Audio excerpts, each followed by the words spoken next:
বাংলাদেশ জাতীয়বাদী যুবদলের নেতা কর্মীদের সুসংগঠিত ও শক্তিশালী করার লক্ষ্যে লাকসাম উপজেলা আজগরাইনে ৯টি ওয়ার্ডে দ্বিবার্ষিক সম্মেলন ও কাউন্সিল অনুষ্ঠিত হয়েছে।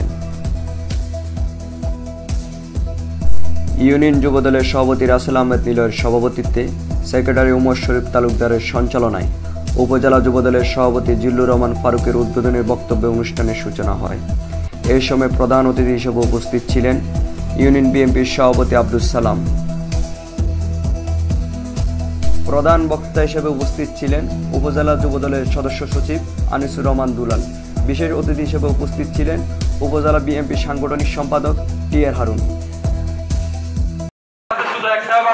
আমাদের যে বক্তারা বলে গেছেন, আপনাদের কার্যক্রম এখন থেকে চালিয়ে নিতে হবে।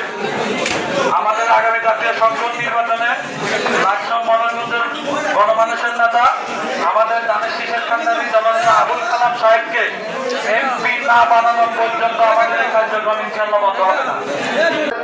সকল অঙ্গ সংগঠন বিএনপির সাথে যদি আমরা একটা পরিবার হিসেবে যদি যদি চালাই, আমার মনে হয় আমাদের ভোটের অভাব হবে না। আমার নেতা আবুল কালাম সাহেবকে মনে হয় এমপি বানাতে আমাদের সমস্যা হবে না।